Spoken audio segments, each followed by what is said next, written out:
Salut à tous, on se retrouve pour l'épisode 1339 du Zap Image. Donc aujourd'hui on a dépassé la barre des 366 000 abonnés sur la chaîne en ce jour de Noël. Donc merci à vous d'être aussi nombreux à me suivre tous les jours. Et pour ceux qui ne sont toujours pas abonnés, n'hésitez pas. Donc aujourd'hui, 25 décembre, je voulais vous souhaiter bien sûr à tous joyeux Noël. Profitez de vos proches, profitez de tout ce qui vous entoure tout simplement. Et surtout, prenez soin de vous, c'est très important la santé, surtout en cette période très compliquée avec ce qui se passe. Bien sûr, donc à tous, bien sûr, joyeux Noël. Même Cristiano Ronaldo vous souhaite un joyeux Noël. Donc on commence aujourd'hui les gars avec Thomas Tuchel licencié. Donc on l'a appris hier dans la matinée les gars que Thomas Tuchel et le Paris Saint-Germain, c'était fini tout simplement.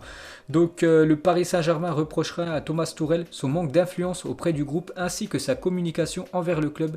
L'aspect sportif poserait également problème. Pour rappel, il ne restait plus que 6 mois de contrat à l'allemand, c'était jusqu'en juin 2021 son contrat. Donc on va faire le bilan du coach allemand sous l'ère PSG. Donc 2,37 points pris par match, meilleure moyenne dans l'histoire du championnat avec Unai Emery. Donc niveau ratio les gars, il gagnait beaucoup de matchs bien sûr avec l'équipe du Paris Saint-Germain en championnat et 75,6% de victoire, pourcentage le plus élevé dans l'histoire du championnat.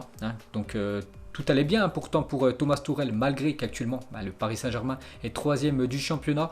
On le sait tous de toute façon que le PSG va remporter bien sûr la Ligue 1. Mais malgré ça les gars, le Paris Saint-Germain licencie Thomas Tuchel. Donc au PSG c'est quand même 2 Ligue 1, 2 trophées des champions, une Coupe de France, une Coupe de la Ligue. Il aura aussi hissé le club dans sa première finale de Ligue des Champions de son histoire. C'est vrai que le Paris Saint-Germain avant ça n'arrivait pas à dépasser les quarts de finale. Et sous l'ère Thomas Tuchel, il a amener quand même cette équipe du PSG en finale de Ligue des Champions. Malgré ça les gars, il s'est fait virer. Donc le PSG et les licenciements avant Noël, donc saison 2011-2012, le PSG leader et champion d'automne. Donc Comboiré viré le 22 décembre et saison 2020-2021, le PSG 3e à un point du leader. Tuchel viré le 24 décembre. Ensuite, pour continuer avec lui, donc il souhaite trouver un club en Première Ligue. Donc il aimerait tenter l'aventure en Angleterre. Donc l'Allemand est intéressé par Manchester United et Arsenal. Donc moi je le verrais plus du côté de Arsenal parce qu'on sait que Mikel Arteta c'est très compliqué actuellement avec les Gunners. Surtout il enchaîne les mauvaises prestations. Lui aussi pourrait se faire virer et pourquoi pas pour les Gunners tenter le coup Thomas Tuchel. Ensuite, on revient sur le Paris Saint-Germain. Donc du coup, qui va remplacer Thomas Tuchel? Le nom du nouvel entraîneur sera dévoilé très prochainement. Donc peut-être quand vous regardez la vidéo les gars, on sait qui c'est officiellement. Pour l'instant, moi quand je fais la vidéo, on ne sait toujours pas. Donc une annonce officielle est attendue prochainement. Bien sûr, on va le savoir très prochainement. C'est qui le futur coach parisien? Mais d'après les dernières infos, ça devrait être l'Argentin Mauricio Pochettino qui devrait être le nouvel entraîneur du Paris Saint-Germain. Le PSG négocie actuellement avec les avocats de l'ancien coach de Tottenham. Ça fait un an qu'il est sans club, Mauricio Pochettino, et il pourrait devenir l'entraîneur du PSG. Donc Pochettino a toujours voulu entraîner le Paris Saint-Germain selon RMC Sport. L'Argentin devrait bel et bien devenir le prochain entraîneur du PSG. Donc je vous ai dit, quand je fais la vidéo, c'est toujours pas officiel, mais il y a de grandes chances que ça devrait être Mauricio Pochettino. Donc toujours avec lui, donc il signera normalement un contrat de 2 ans et demi au PSG. Donc contrat jusqu'en 2023 avec lui. N'oubliez pas qu'il a déjà été joueur du côté du Paris Saint-Germain, Pochettino. Donc le comeback bien sûr de l'Argentin dans la capitale française. Et en cas de retournement de situation inédite dans le dossier Pochettino qui semble tout de même très peu probable, donc Fabrizio Romano, donc un journaliste italien, indique que Thiago Motta est une option. Thiago Motta lui aussi, ancien joueur du Paris Saint-Germain, il a passé ses diplômes. Donc vraiment si Pochettino ça pouvait pas se faire, donc ça pourrait être Thiago Motta, l'entraîneur de cette équipe du PSG. Ensuite est devenu indésirable au sein de leur club Dele Alli et Christian Eriksen, suivi par le PSG pour être recruté cet hiver, en attendant sûrement un appel de Mauricio Pochettino. Donc 2 anciens joueurs de Pochettino du côté de Tottenham. Donc actuellement ils sont en grande difficulté ces deux-là. On commence tout d'abord avec Eriksen qui avait quitté l'équipe de Tottenham pour aller du côté de l'Inter Milan, tenter une aventure à l'étranger et c'est un sacré flop. Donc Christian Eriksen devrait quitter l'Inter Milan cet hiver, a déclaré Marotta. Donc le directeur sportif de l'Inter, le Danois, est sur la liste des transferts. Donc Marotta vient d'annoncer que Christian Eriksen allait quitter l'Inter en janvier. Donc bien sûr si Pochettino est entraîneur du Paris Saint-Germain, il pourrait peut-être recruter Eriksen. Et la même chose les gars pour Dele Alli. Donc lui toujours à Tottenham mais il joue très peu Dele Alli, le milieu anglais. Regardez le nombre de matchs et surtout les minutes jouées par Dele Alli lors des derniers matchs de Tottenham. Il joue très peu, de temps en temps il joue seulement 6 minutes, des fois il n'est même pas dans l'équipe. Par exemple contre Stoke City, les gars, il a joué seulement 65 minutes, remplacé par José Mourinho, pourtant il était titulaire. Donc Mourinho il a dit à la fin du match: Dele Alli, oui je suis énervé, un joueur dans sa position doit donner du liant et créer des occasions, pas créer des problèmes pour sa propre équipe. Donc il a dit ça à la fin du match contre Stoke City où Tottenham s'est imposé 3-1 avant-hier. Donc ça sent quand même le départ aussi du milieu anglais des Spurs. Ensuite, on va parler d'un autre licenciement. Donc après 23 ans passés au sein de la chaîne, Stéphane Guy a été licencié par Canal+. Donc lui, souvent, on l'entendait en commentateur du dimanche soir lors du match sur Canal+. Donc après 23 ans passés à Canal+, lui aussi s'est fait licencier hier. On va parler, les gars, du reste de l'actualité parce qu'il y a pas mal d'infos. Juan Cuadrado pourrait louper Milan-Juventus le 6 janvier prochain. Le Colombien pourrait être suspendu 2 matchs après son carton rouge reçu face à la Fiorentina. C'était mardi soir. Officialisation prochainement pour Cuadrado. Donc il avait laissé ses coéquipiers à 10 contre 11 après l'équipe de la Juventus avait complètement sombré et avait perdu 3-0 contre la Fiorentina. Donc il pourrait louper le choc, bien sûr, contre le leader milanais. Ensuite, on va parler de Pedri, qui a été désigné meilleur recrue de l'année par Mundo Deportivo, le journal espagnol. Donc Pedri, ancien joueur de Las Palmas, donc il a rejoint lors du dernier mercato estival cette équipe du FC Barcelone, et d'après Mundo Deportivo, c'est la meilleure recrue pour une équipe espagnole. Félicitations à lui. N'oubliez pas qu'il est très jeune, il a seulement 18 ans. Le jeune Pedri est toujours avec le Barça, souhaite vendre Philippe Coutinho dès cet hiver. Pourquoi? Le club devra verser un bonus de 20 millions d'euros à Liverpool lorsque le Brésilien aura atteint la barre des 100 matchs avec les Blaugrana. Et actuellement, il a 90 matchs avec l'équipe du Barça. C'est pour ça bien sûr que le FC Barcelone veut vendre absolument Philippe Coutinho dès cet hiver pour pas qu'il puisse dépasser cette barre des 100 matchs. Parce que sinon le Barça devra reverser 20 millions d'euros de plus de bonus à l'équipe de Liverpool. Ensuite, une déclaration de Juninho. Il a dit: les supporters de Lyon méritent, ça fait longtemps qu'ils ont envie de sentir cette émotion. J'espère que fin mai, ils vont sentir quelque chose de très grand. Donc moi je pense, quand il dit ça, c'est bien sûr pourquoi pas gagner la Ligue 1 de nouveau. N'oubliez pas que dans les années 2000, Lyon avait quand même réussi, je crois, à remporter 7 fois de suite le championnat français. Et depuis, c'est compliqué, bien sûr, vu qu'il y a la domination du Paris Saint-Germain. Donc actuellement, champion d'automne, quand même, cette équipe de l'OL. Donc voilà ce que dit Juninho. Peut-être, cette équipe de Lyon pourrait amener beaucoup de bonheur aux supporters en gagnant, bien sûr, ce championnat. Et pour finir avec l'OL, on va parler peut-être du meilleur joueur cette saison. C'est Karl Toko Ekambi, est directement impliqué sur 14 buts cette saison en Ligue 1 en 15 matchs. Donc 9 buts et 5 passes D pour lui. Ensuite, on va parler de l'autre Olympique, l'Olympique de Marseille. Donc contrairement à Lyon, donc Marseille actuellement c'est compliqué sur les 3 derniers matchs, c'est 2 défaites. Un match nul, 0 victoire, une banderole honte à vous, cassez-vous tous devant le centre d'entraînement de l'Olympique de Marseille. On va voir qu'il y a une petite tension du côté de Marseille. Ensuite, direction l'Angleterre, on va parler des Blues de Chelsea. Ont établi une liste de 7 joueurs à vendre pendant ce mercato hivernal. Donc Ross Barkley, Drinkwater, Rudiger, Jorginho, Marcos Alonso, Christensen et Victor Moses. L'objectif est d'acheter Erling Haaland et Declan Rice l'été prochain. Donc voilà les dernières infos du côté de Chelsea. Donc on peut voir qu'ils aimeraient recruter Erling Haaland. Donc là il va falloir bien sûr amener beaucoup d'argent pour pouvoir s'offrir l'attaquant norvégien. Toujours avec Chelsea, donc Giroud et Fernando Llorente sont pistés par la Juventus pour renforcer l'attaque du club cet hiver. Donc voilà une petite info en provenance d'Italie. La Juventus veut soit Fernando Llorente, soit Olivier Giroud, qui ont quasiment le même profil des grands attaquants. Ensuite, toujours avec les Blues de Chelsea, donc une déclaration de l'attaquant vedette Timo Werner sur sa période très compliquée. N'oubliez pas les 10 derniers matchs, 0 but pour Timo Werner. Il a dit: la première ligue c'est différent de la Bundesliga, c'est plus dur que je ne le pensais, les contacts sont plus durs, je le savais mais je ne pensais pas que c'était autant.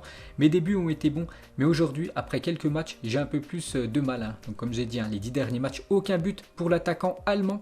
Ensuite, l'AC Milan serait intéressé par Mohamed Simakan, auteur d'un très beau match face au Paris Saint-Germain avant-hier. Les dirigeants milanais devraient formuler une offre de 15 millions d'euros cet hiver pour le joueur de Strasbourg. Et lui, il a fait une déclaration, il a dit: je suis strasbourgeois et très heureux ici, je suis titulaire et je dois continuer à prouver. On va voir avec le club, on ne sait pas ce qui peut arriver, c'est le destin et on va gérer ça au mieux. Donc suivi par l'AC Milan, Wolverhampton et Leipzig, ce joueur de Strasbourg. Ensuite, regardez les dates pour le futur mercato hivernal en France. Donc l'ouverture, ça sera le 2 janvier prochain et la fermeture le 1er février 2021. Ensuite, des nouvelles de Jadon Sancho sur une très mauvaise série avec Dortmund en championnat. Donc 900 minutes sans marquer, soit les 10 derniers matchs qu'il a disputés en championnat. Aucun but pour Sancho qui vit actuellement une période compliquée. Ensuite les gars, on va parler de Sadio Mané. Donc un journaliste a posé à Sadio Mané s'il préférait le Paris Saint-Germain ou l'équipe de Marseille. Il a dit: oui, je supporte l'équipe de Marseille tout le temps, c'est normal que je supporte Marseille. Attention, je ne déteste pas Paris. Honnêtement, dans ce monde, je ne déteste aucun club. Quand j'étais jeune, je suivais beaucoup le championnat français parce que je supportais beaucoup Marseille. L'OM, c'est un club que j'aime tout le temps. Même aujourd'hui, je regarde les matchs de Marseille et je les supporte. C'est un club que beaucoup de Sénégalais supportent et c'est aussi mon cas. Donc voilà les gars, la préférence de Sadio Mané, c'est l'Olympique de Marseille. Ensuite, des nouvelles de Renato Sanchez, le milieu portugais de l'équipe de Lille. Une sacrée info parce que Liverpool aurait déjà trouvé un accord avec le LOSC à hauteur de 20 millions d'euros pour Renato Sanchez. Le milieu portugais arriverait en janvier et remplacerait Wijnaldum qui devrait s'engager avec l'Inter Milan d'après Tuto Mercato Web. Donc voilà une info bien sûr à prendre avec des pincettes, mais bien sûr dans le foot tout peut arriver. Donc Renato pour aller du côté de Liverpool et dans le même temps Wijnaldum du côté de l'Inter Milan. Ensuite, la fédération algérienne a contacté Amine Gouiri pour lui proposer d'opter pour les Fennecs. Le Niçois devrait donner sa réponse dans quelques jours. Donc Amine Gouiri qui a joué dans les catégories jeunes de l'équipe de France. Donc en gros, il a toujours pas joué avec l'équipe A, bien sûr des Bleus. Donc il peut encore jouer soit avec l'équipe de France ou soit choisir l'équipe de l'Algérie. Donc en gros, la fédération algérienne a contacté Amine Gouiri pour qu'il puisse jouer avec les Fennecs. Ensuite, Mikel Arteta a de nouveau évoqué le cas William Saliba. Hier, l'entraîneur des Gunners a expliqué qu'Arsenal travaillait sur un départ en prêt de l'ancien Stéphanois cet hiver.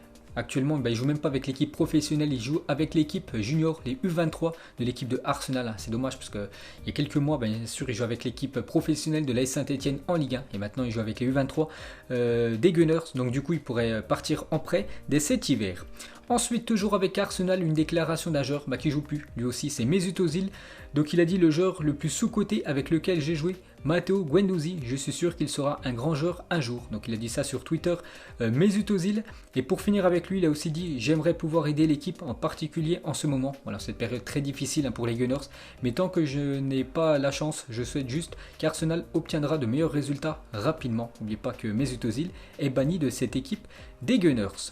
Ensuite, des nouvelles de Leonardo Jardim, ancien coach de l'équipe de Monaco, actuellement sans club. On peut voir que l'équipe russe du Spartak Moscou voudrait attirer Leonardo Jardim, libre depuis son départ de l'AS Monaco il y a un an. Ensuite, Unai Emery sur le faible temps de jeu de Kubo. Donc n'oubliez pas que le Real Madrid a prêté Kubo à l'équipe de Villarreal pour qu'il puisse prendre de l'expérience bien sûr et jouer surtout parce qu'au Real Madrid il aurait très peu joué, mais le problème c'est qu'il joue très peu Kubo, donc ça le Real Madrid bien sûr ils aiment pas parce que quand ils prêtent des joueurs c'est pour qu'ils jouent et qu'ils prennent de l'expérience. Donc Unai Emery il a dit: nous ne sommes pas ici pour offrir 10 matchs de suite à un joueur sans rendement. Donc le Real Madrid envisagerait de le rappeler de près dès janvier bien sûr pour peut-être changer de club parce qu'actuellement il joue très peu avec cette équipe de Villarreal.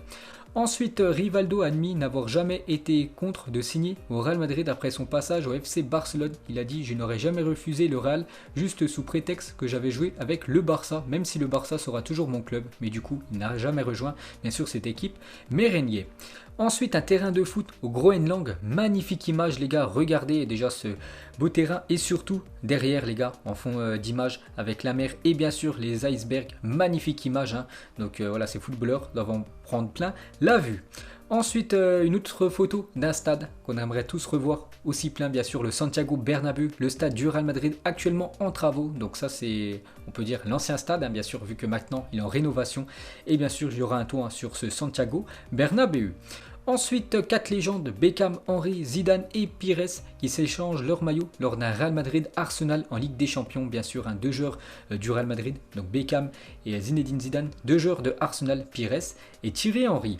Ensuite, une petite info sur Mustafi. Donc l'agent de Mustafi a reconnu aux médias Sport être actuellement à Barcelone pour négocier un contrat à son joueur avec le Barça dès cet hiver. Le joueur n'a plus que 6 mois de contrat. Vous savez qu'au FC Barcelone, il y a pas mal de défenseurs blessés, surtout Gérard Piqué, et les autres sont pas aussi performants parce que voilà, Clément Lenglet, de temps en temps, il passe à côté de ces matchs.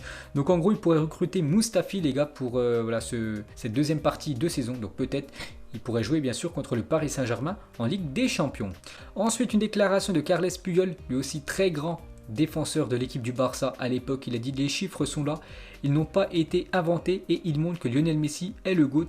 Quand on parle de Michael Jordan, pour moi c'est le GOAT. Donc au basket, pareil pour Messi, c'est compliqué pour un supporter du Real Madrid de l'avouer car c'est difficile d'être objectif. Donc voilà ce que dit Carles Puyol. Pour lui, le meilleur de tous les temps, c'est l'Argentin. Ensuite, Karl-Heinz Rummenigge, donc le président du Bayern Munich. Donc il a dit: le Bayern a tout fait pour parvenir à un accord avec David Alaba, le défenseur autrichien, mais du coup il n'y a jamais eu d'accord. Donc du coup David Alaba est libre de négocier avec qui il veut à partir du 1er janvier prochain. Donc voilà les gars, David Alaba, encore quelques jours de contrat avec le Bayern, après il pourra signer gratuitement où il veut. Ensuite, une déclaration de Florian Maurice sur Camavinga. Il a dit: on travaille toujours sur une prolongation, on a toujours dans l'idée de continuer avec Eduardo et de trouver une solution pour le futur. Et bien sûr pour que Eduardo Camavinga continue peut-être 2-3 ans supplémentaires avec l'équipe bien sûr de Rennes. Après, est-ce que le joueur veut continuer avec l'équipe de Rennes alors que bien sûr le Real Madrid a des vues sur lui? Ça, on le saura dans quelques mois. Ensuite, Alejandro Gomez aurait demandé aux dirigeants de l'Atalanta Bergame de le vendre soit à l'AC Milan ou à l'Inter Milan dès le mois de janvier. Donc vous savez qu'Alejandro Gomez s'est battu avec l'entraîneur de l'Atalanta Bergame. Donc actuellement, il est mis de côté et devrait quitter cette équipe de Bergame. Donc lui aimerait rester en Italie, mais du côté de Milan, soit l'AC Milan, soit l'Inter Milan. Ensuite, Manchester United prévoit d'offrir un nouveau contrat à Mason Greenwood, jeune joueur de l'équipe de Manchester United. Donc il pourrait prolonger parce que l'équipe de Manchester aimerait prolonger le joueur anglais pendant encore quelques années. Ensuite les gars, on va parler de Paul Burgess, le jardinier légendaire du Real Madrid depuis 2009, a annoncé hier soir qu'il quittait le club pendant 11 ans. Il aura réalisé un travail merveilleux et de qualité sur les pelouses du Santiago Bernabéu et de Valdebebas, donc le stade actuellement où joue bien sûr l'équipe du Real Madrid. Donc en gros c'est lui qui s'occupe de la pelouse qui a toujours été parfaite du côté du Real Madrid. Donc après 11 ans passés dans cette équipe du Real Madrid, il va voir ailleurs. Ensuite, une photo légendaire de ce Manchester City-Chelsea. Donc City avait écrasé les Blues de Chelsea 6-0. On peut voir que Gonzalo Higuaín, à l'époque joueur de Chelsea, donc il avait été filmé en train de passer en plein milieu de Walker bien sûr et Sterling, tout content d'avoir humilié cette équipe de Chelsea. Mais regardez la tête de Gonzalo Higuaín. Ensuite, reporté en 2021, les Jeux Olympiques de Tokyo coûteront 13 milliards d'euros, soit 2,3 milliards d'euros de plus que prévu. Un coût qui en fera les Jeux les plus chers de l'histoire, tout simplement. Voilà, ces Jeux Olympiques l'année prochaine. Ensuite, les traditionnelles photos d'avant-match d'Hector Bellerin, donc le défenseur droit espagnol, adore les gars prendre des photos, mais pas des photos avec son téléphone, des photos avec un vrai appareil photo. Donc il immortalise toujours où il va jouer, tout simplement Hector Bellerin. Ensuite, le magazine SoFoot a dû réimprimer des exemplaires de son hors-série exceptionnel sur Diego Maradona. Le magazine de près de 500 pages a permis au titre de vendre autant en 2 jours qu'en 1 mois habituellement, a annoncé son patron Frank Annetz. Donc voilà une petite info sur le magazine SoFoot avec la une avec Diego Maradona qui est décédé il y a quasiment déjà 1 mois. Donc ils ont dû réimprimer beaucoup d'exemplaires parce que beaucoup de personnes ont acheté ce journal. Et pour finir les gars, ce Zap Image, donc c'est très simple, mettez en commentaire pour vous qui sera champion à la fin de saison des 5 grands championnats européens. Donc on commence avec la Ligue 1, donc selon vous qui remportera la Ligue 1, donc à chaque fois on voit 4 favoris, donc le PSG, Marseille, Lyon et Lille. Donc pour moi les gars, je donne pour moi mon pronostic, pour moi bien sûr ça sera le Paris Saint-Germain. En Angleterre entre Liverpool, City, Tottenham, Everton ou une autre équipe, donc là je pars aussi sur Liverpool, pour moi c'est l'équipe favorite. En Espagne les gars, le Real Madrid, le FC Barcelone, l'Atlético Madrid et la Real Sociedad. Pour moi je vais partir les gars sur le Real Madrid, malgré que l'Atlético Madrid en tête, vu que ils sont au même niveau que le Real Madrid, mais avec 2 matchs en retard. Mais je vois quand même le Real Madrid remporter une nouvelle fois la Liga. Donc je vois pas du tout le Barça les gars remporter ce championnat espagnol vu comment on joue bien sûr les Blaugrana. Ensuite en Italie, donc là aussi c'est très serré bien sûr entre la Juventus, l'AC Milan, l'Inter Milan et Naples. Donc je vais partir les gars sur l'AC Milan. La Juventus cette année, ils ont concédé beaucoup de matchs nuls et l'AC Milan a vraiment confirmé match après match qu'ils sont là et il va falloir compter sur eux. Donc je vais partir sur l'AC Milan, champion cette année en Serie A. Et pour finir en Allemagne, donc là sans surprise bien sûr, le Bayern Munich. Donc voilà les gars la fin de ce Zap Image 1339. Donc si ça vous a plu, un petit like et on se retrouve demain pour le prochain épisode. Ciao à tous.